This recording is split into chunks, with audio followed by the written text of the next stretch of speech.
watching the AAU TV Mid-Week news, and we are coming to you from the headquarters of the Association of African Universities in Accra, Ghana, and my name is Lydia Nyame. Joining me in the studio are Jemima, Deladem, Dotsey. And my name is Agyemang, Okyere, Darko.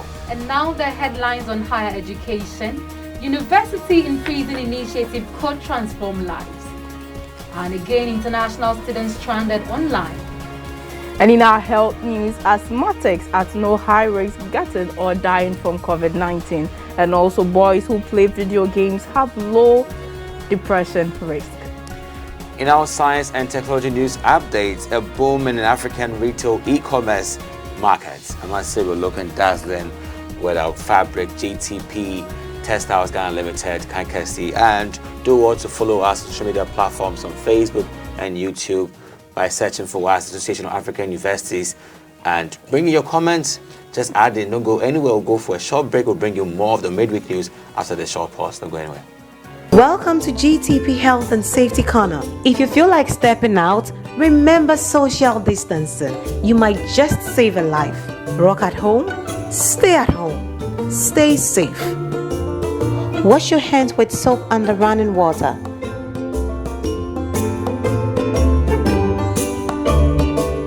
Spaced out but still in touch. Check in on your loved ones and stay safe. GTP, timeless. Welcome back from the break, and a new initiative has been launched in Morocco to provide higher education to inmates who were enrolled as university students before their prison sentences in a bid to rehabilitate them and enhance the correctional dimension of incarceration.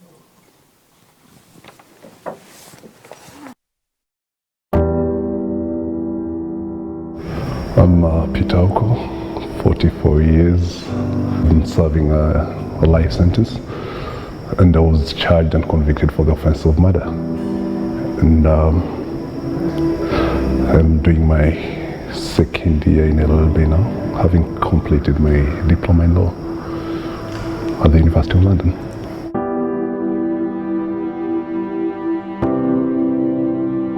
When I got that admission and got my student number, so I knew now I'm a student. The next part was now on me to do the studies and to pass the exams. In committee, you can use the library, well-stocked library by APP. You can use the school. You can also create your own space. I occasionally use the online system as well. We have a study guide that is sent by the University of London. We have the relevant texts. Then we have newsletters that they post occasionally. I did my crash diploma in 1 year. Yeah, I have my diploma certificate here from the University of London. So this is not a fake thing, you know. African Prison Project has been very supportive. Currently it's sponsoring 8 prisoners who are studying a diploma in law from the University of London and 1 prison officer. We are in the diploma in common law course. For now we are covering criminal law and common law reasoning. So we begin at around 8:30, the class takes 2 hours. We make each one of us a lecturer. You could be answering about negligence manslaughter instead of answering about constructive manslaughter. Just because you didn't identify the proper problem. These prisoners will be able to help the other prisoners to do small things like writing up their appeals, and even if they can, representing themselves in court. A country's civilization, I believe, is judged by how it treats it. Especially for inmates. But to what extent will this university in prison transform the lives of inmates? It's going to go a long way to transform them because let me talk about the acquiring knowledge and skills, because when they learn, you know, when we all learn, we acquire knowledge and skills, even though they are in the prison because of the bad thing that they have done, and being in the prison is a way of correcting them. I think their stay there should not, you know, end up making them illiterate. They should continue to be given the opportunity to learn even in the prison, which will help them, you know, continue to acquire the knowledge and skills. And moving on to, it's going to, you know, help them to get employed, you know, after their prison days. Because even though you're in the prison, yes, you are learning. So when you come out and then you need something to do, you should be able to get it. The prison should not cut off your freedom or your rights as an individual of the society, because it's also going to help, you know, in national development. Okay. Yeah, I must say I really appreciate John's submission, because your freedom, one's freedom in incarceration should not be an end to their life, but rather a point of correction with value. I want to say a big kudos to Alexander McLean, who began this African Prison Project in 2007 with the vision to add value to people to inmates, to also see, to also earn the same value people are earning in real society, real time, whilst they were in prison or undergoing incarceration or any kind of sentence they were going through. But I see the vision here as to add value to society. These people who are in prisons are part of society. Due to some reasons, they find themselves in prison. And, you know, go on the days, you know, those times, decades ago, where our prisons were just points of torture and, let me say, distraction. You can just go to prison and then that's where you get worse. But this is 21st century where we find also adding value to people in prisons. That is very encircling, something that should be applauded all over the continent, because these people are given value back to grow. And that's very important. Okay, you know, I must say that this is not an initiative that is being started by Morocco alone. There are a few African countries who have already started it. I mean, talk of Kenya, South Africa, Nigeria, and then a few others. But is it possible, do you think it is possible that other governments, other African countries would follow suit? Yeah, it's very important. I think it's very important that every African government sees the need to add value to people who are in prisons. There's nothing wrong with doing that, because you are trying to grow an economy right here. Exactly. And everybody is a potential contributor to the economy in GDP-wise. If you grow somebody in value, the person in turn will give back to society. But if you make them grow without knowledge, they still come back to be a liability to society. And that is not what we want. We want everybody to contribute to society. And this is a step in the right direction to make everyone in society valuable. Okay. Mama, what do you think? I think it's good. Adding to what Agyemang said, I think it's a good initiative, because earlier we said that your rights should not end when you get to the prison. You know, you should still be given the opportunity. So the government, the African government should also, you know, get ways, find ways and means to actually help initiate such a good way of developing even those in the prison. Okay, that's very good. Now moving to our next higher education story. Morocco has accepted new foreign students only in the academic discipline that can be assessed through distance learning amid travel restrictions and health risks resulting from COVID-19, a step that has been both welcomed and criticized. You know, that's a really great news coming from. Is it great? No, I don't think so. I mean, this is a controversial story coming from Morocco, but do you think it is advisable for universities to even adopt this hybrid system of learning in the first place? You know, the hybrid system of learning became an option when somewhere, I think last year, 2020, when we saw that COVID had now turned from being an endemic disease to be a pandemic. So now we saw ways and means to complement face-to-face with an online study, because we're just some universities were prepared for online transition, some were unprepared. So then we had to help each other, and then we transitioned smoothly. Now, 2021, COVID-19 seems to have come with a new phase, much stronger than what it was last year. So if you're taught to also complement online with face-to-face, then you should think of revising that decision, because COVID is present and it's spreading much faster and much more strangely than it used to be. So then, this is a time where we marshal our efforts to intensify full-time online study, and then cut off with the face-to-face interaction because of the spread of the virus. This is where blended learning or hybrid learning should be taken off the scene, and then focus on online. So we should only focus on online. Emma, Most what do you definitely. think? I think the online should be better because, as Agyemang said, it will, it will put all of us at a risk because we would still need to go to the classrooms and, get face-to-face contact. And even looking at the foreign students who are back home and due to COVID, they can't go back, they will also be stranded. So I think if it's online, in fact, it should be strictly online, which will help those in the country and those foreign students as well. It is amazing how Zoom and other online platforms have become a lifesaver in the past year. But do you think this mode of learning is sustainable, especially for courses that are traditionally not taught online?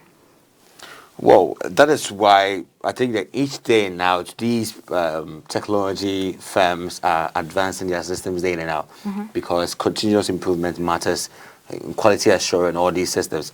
And for such practical courses and programs, there are some ways out to sort them out. We have virtual reality, we have virtual laboratories. These are very advanced systems that are capable of helping you to feel the same presence that you could have felt if you were there. If you were in the classroom, you find yourself in the classroom setting with your headgear, your virtual reality headgear, and then with your simulation activity, you could feel that you are really in it. And that's what we're moving right now. We have virtual laboratories. You can be touching conical flask, but touching real equipment and tools in the laboratory, like as if you're there, just to keep yourself in the learning mode. So it is possible to keep ourselves away from the spread of COVID-19 and work strictly online with these instruments.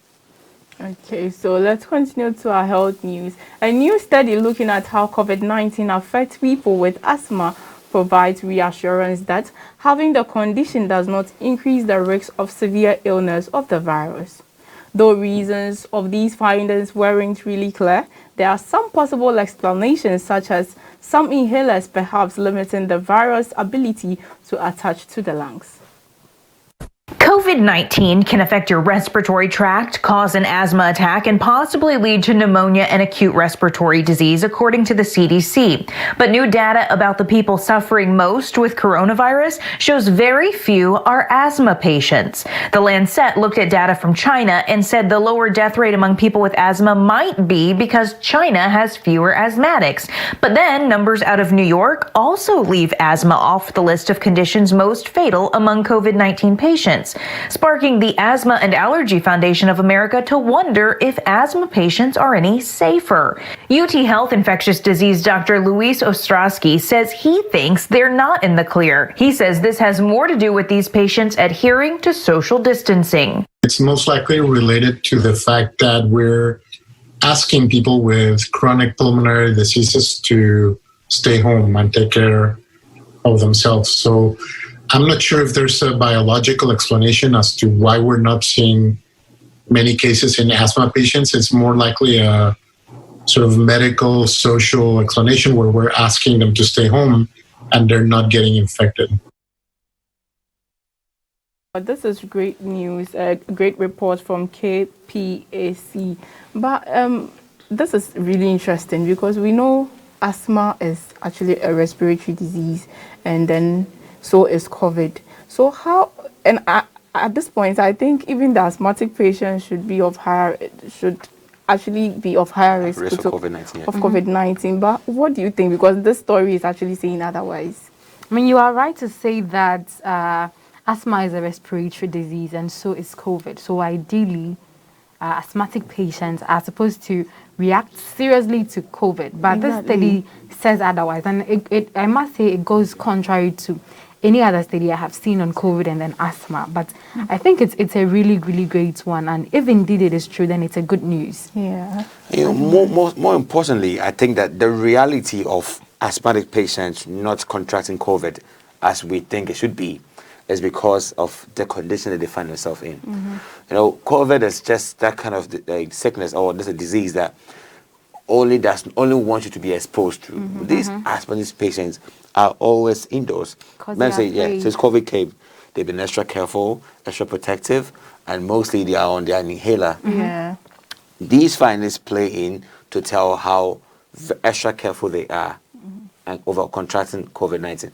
And more shockingly, of all the cases that had been recorded, only fewer are found to be asthmatic patients. So where we see the variance, asthmatic patients, respiratory, but still haven't got COVID or are no higher risk of getting COVID, it means their condition and how they keep themselves protected, they are more likely not to get COVID-19. Exactly. Okay, so they are more likely not to get COVID for asthmatic patients. Moving on, according to research, boys who regularly play video games at age 11 are less likely to develop depression symptoms 3 years later. Taken together, the findings demonstrate how different types of screen can positively or negatively influence young people's mental health and may also impact boys and girls differently. According to research, boys who regularly play video games at age 11 are likely to develop depressive symptoms 3 years later. Taken together, the findings demonstrate how different types of screen time can positively or negatively influence young people's mental health and may also impact boys and girls differently. Great initiative, looking at how playing video games is going to help boys. But what do you think? Because I think it's not everyone that really play video games. So what about those who don't actually play video games?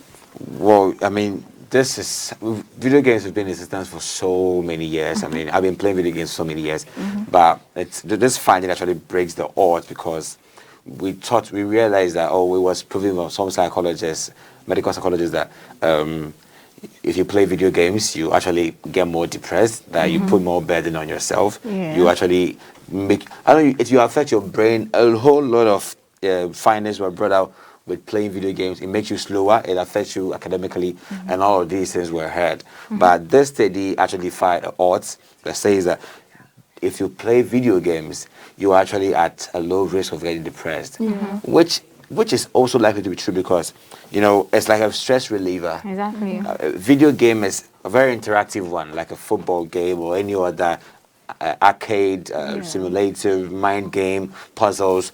Anything you play that is going to open you up to thinking and also finding solutions to adventures, games. These things help you and sharpen your brain up. So making you lively and just picking you out of such anxiety is a good source of stress relief and depression free. So I think it's a step in the right direction, but the overdose of it, I mean, anything that's got, the usage span, too much of games can also affect you academically and make you quite slow when it comes to mind stuff. But playing games often also can take you out of depression, which I believe. That's true. Lydia, I quite agree with what Agyemang said because when you're playing game, you basically pick yourself up from the stress zone.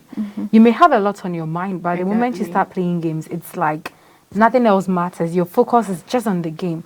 So it's and then what stress causes depression.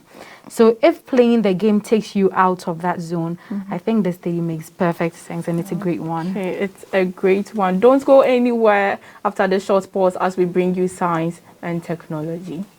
Welcome to GTP Health and Safety Corner. If you feel like stepping out, remember social distancing. You might just save a life. Rock at home, stay at home, stay safe. Wash your hands with soap under running water.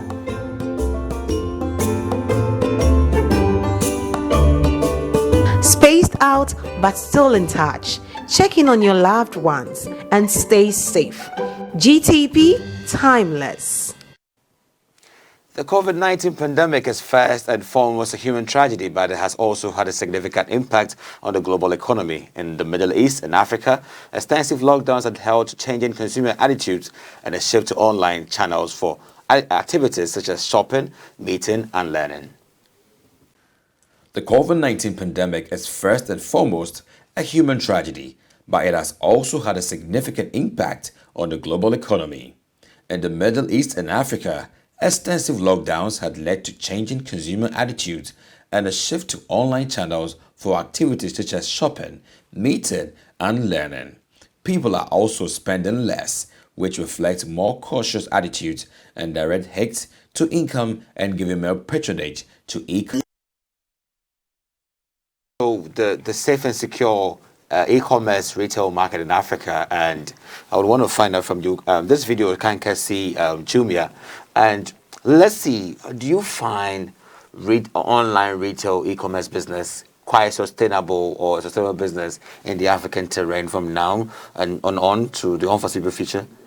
Yes, I think it will go a long way to help us, because before COVID, I think it was there, but it wasn't really massive like right now with the existence of COVID. And even though we don't know how COVID is going to turn out, but I think it will go a long way to help, because people are actually taking it up as a business. You see, delivery guys, now that is their business. So I don't think at a point it is going to stop or it is going to reduce, because, you know, business has to go on, and buyers and, you know, deliveries would still go in and out. Yes, I think it will help. You know, Lydia, Africa is estimated to have 400 million users of the internet, and do you think that is a good forecast to bring in more of online retail e-commerce businesses into Africa? Of course, of course. I mean, you see, one interesting thing about the internet these days is almost everyone is on the on the internet. Everyone utilizes social media in a lot of hours in a day. Personally, I pay attention to stuff online more than stuff I see on the street or in shops. I know it applies to a whole lot of people. So for me, I think, of course, that is going to happen. So like Jemima said, it's going to be great. It's going to be great. So like Jemima made mention of course, this online business have a future in Africa. It is taking baby steps and it is growing. Personally, I don't see any point in time where this will come to a halt. No, we keep growing, and it's going to go big. And because, I mean, lots of businesses are moving online. Yeah. You see someone with a bigger shop filled with stuff, and then just ask of their name, search on social media, on the internet, and then they are there. Yes. They are taking orders from online. So I think, of course, it is going to go from step to step. Do you find yourself as a big customer on the online market? That's a tricky question. I mean, much as I'm always there, much as I pay attention to online stuff, I don't have so much trust in online things sold online, because you buy from online and then the thing you see won't be the same thing that is brought to you. I mean, most times we don't get the exact things that we order from online. So if only they would add credibility to what is being sold. Of course, because I would love to sit at the comfort of my home and then have stuff delivered to me. But in a case where I order and then I don't get what I asked for, it puts a whole big question mark on the online business. How about you? I say, well, I do a little buying online, but not, let me say, particular things. Because let me say containers, some of the things I can buy online, like dresses. Because when I buy a dress online, I see it, as Lydia said, I see it online, I look at the size and I think it fits, and it comes and then, you know, it's just something else. It has happened to me for some time, so I stopped buying such things online. But then other things like containers, like, you know, the other stuff that we need, that one too, it can be bought online, which comes in and it's actually what you expected. Yes. Great. Well, that is all for the news, and in wrapping up, let us take a quick recap of our headlines. University in Prison initiative could transform lives. And again, international students stranded online. And in our health news, asthmatics at no higher risks of getting or dying from COVID-19. And also boys who play video games have lower depression risk. In our science and technology news, a boom in the African retail e-commerce markets. And I must say a very big thank you to you for watching us.